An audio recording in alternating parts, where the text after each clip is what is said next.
Assalamualaikum warahmatullahi wabarakatuh. Baiklah, sampai kita pada tahapan laporan keuangan yaitu untuk CV Roti Jaya. Di sini kita masuk pada laporan laba rugi. Di mana untuk laba rugi ini adalah salah satu laporan keuangan yang harus dibuat oleh setiap perusahaan. Kenapa? Karena ini yang menjadi acuan terkait kondisi finansial yang terjadi di saat itu. Tanya itu laporan ini juga harus dibuat sedetail mungkin jika perusahaan tersebut adalah perusahaan besar atau multinasional. Hal ini bertujuan jika ketika dilakukan evaluasi, maka keterangan datanya lebih menyeluruh dan bisa dipertanggungjawabkan. Nah, pertanyaannya sekarang adalah apakah laporan laba rugi itu? Nah, laporan laba rugi itu adalah laporan finansial perusahaan yang dibuat oleh bidang keuangan tertentu. Isi dari laporan ini ialah data-data pendapatan sekaligus beban yang ditanggung oleh perusahaan. Nah, untuk mengisi laporan laba rugi ini, di sebelumnya kita sudah buatkan untuk neraca lajurnya. Jadi untuk laporan laba rugi sumber datanya adalah kita bisa ambil dari neraca lajur yang sebelumnya telah kita buat, yaitu di kolom laba rugi. Inilah data-data yang akan kita buat atau kita jadikan acuan untuk membuat laporan laba rugi. Oke, untuk mempermudah saya di sini saya kasih tanda warna ya biar tidak keliru di situ. Oke. Inilah data-data keuangan yang akan kita buatkan atau kita gunakan untuk bahan membuat laporan laba rugi ini. Di mana untuk laporan laba rugi itu adalah laporan yang di situ mulai dari pendapatan atau akun-akun pendapatan dan beban. Di sini untuk akun pendapatan itu dimulai dari kode 4 sampai kode 9 ya. Jadi kode 4 sampai 9 itu adalah kode beban, kode pendapatan dan beban. Ini adalah data-data yang akan kita masukkan ke jurnal ke laporan laba rugi di sini. Oke, yang pertama kita akan coba hitung berapa pendapatannya ya. Di sini kita hitung dulu pendapatan. Ya. Kemudian akun-akun pendapatan ini kita bisa ambil dari neraca lajur ya, di mana untuk pendapatan di sini kode 4 itu ada 3 akun, ada penjualan, retur penjualan dan diskon penjualan. Nilainya berarti yang ini. Oke, ini adalah jumlah penjualannya, ini retur penjualan dan ini ada diskon penjualan kosong. Berarti data ini yang kita akan masukkan. Kita masukkan ke sini. Untuk penjualannya di sini adalah 58.180.000. Kita masuk ke sini. Kita buat di sini penjualan. Jumlahnya di sini adalah 58.180.000. Oke, lalu yang kedua kita masukkan untuk retur penjualannya. Berarti yang ini. Oke, yang ini retur penjualannya ini ada di kolom kredit. Ya, karena pendapatan normalnya saldonya di kolom kredit, karena retur penjualan berada di kolom debit, berarti nanti ini akan mengurangi nilai pendapatannya. Kita masukkan ke sini. Oke, di sini retur, nilainya di sini adalah 130.000. Nah, kemudian kita masukkan untuk yang akun diskon penjualan ini. Oke, kita masukkan ke sini. Nah, karena diskon penjualan tadi kosong, maka di sini kita nggak ada nilainya. Oke, lalu kemudian untuk mengetahui berapa nilai pendapatannya, maka kita jumlahkan saja jumlah penjualan dikurangi retur dikurangi diskon, sehingga di sini ketemulah nilai pendapatan kita itu sebesar 58.050.000. Oke, ini pendapatan kita. Kita bisa kasih keterangan di sini jumlah pendapatan. Oke, di situ. Oke, lalu setelah pendapatan ini sudah kita masukkan, maka langkah yang kedua adalah kita akan masukkan harga pokoknya. Nah, untuk harga pokok ini kita bisa ambil dari kode 5, berarti yang ini.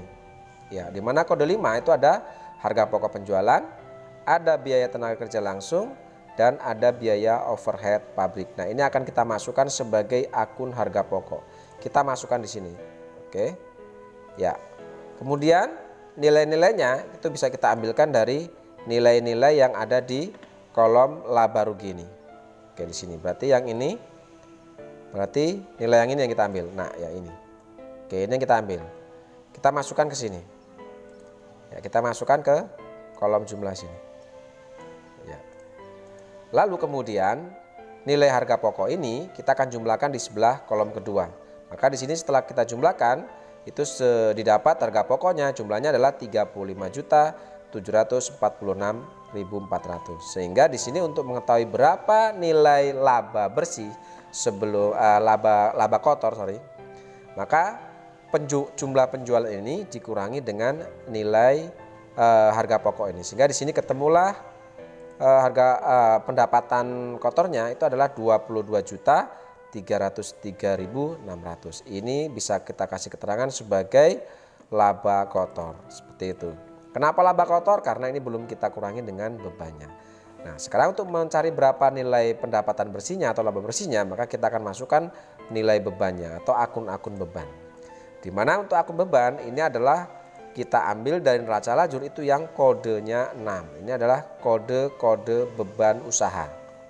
Oke, di sini ada beban pajak, ada beban pemeliharaan, ada beban perlengkapan, beban penyusutan bangunan, beban penyusutan peralatan, ada beban penyusutan kendaraan, dan beban listrik, air, telepon. Nah, ini akun-akun ini kita masukkan di dalam kategori beban usaha di sini.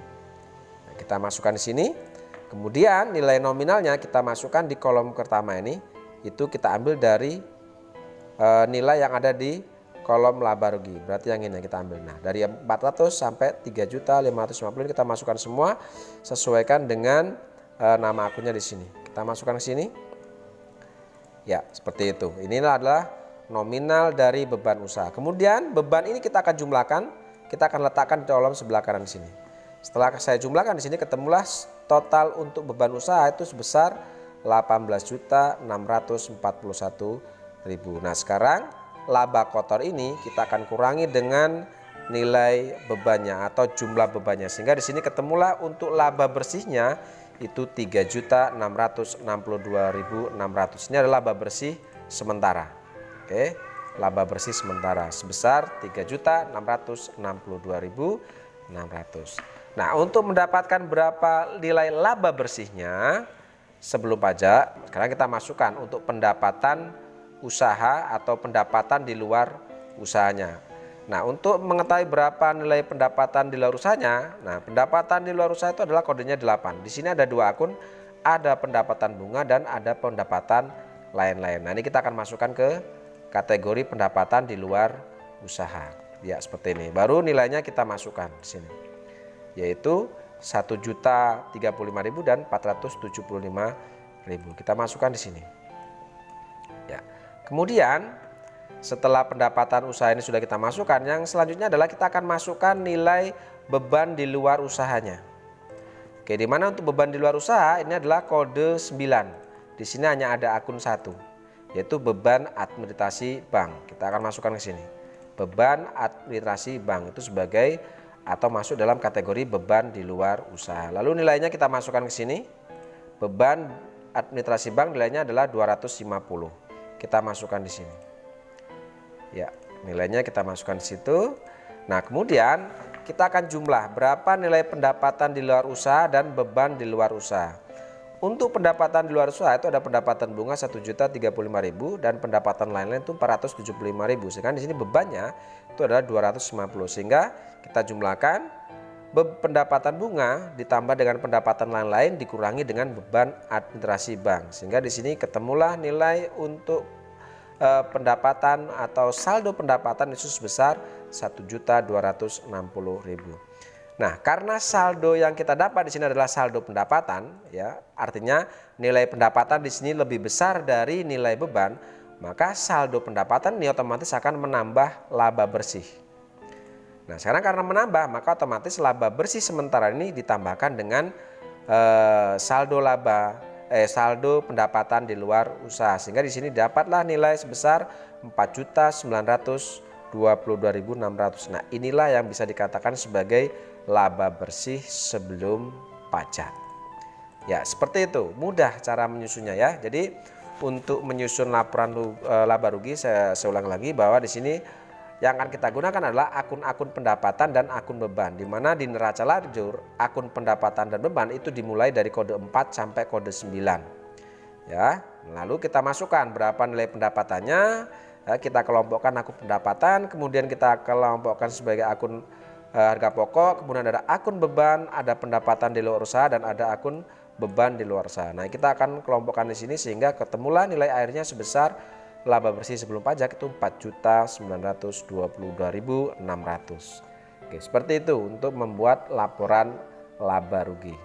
Ya, saya rasa cukup. Terima kasih. Kita lanjutkan pertemuan selanjutnya yaitu mengenai laporan perubahan modal.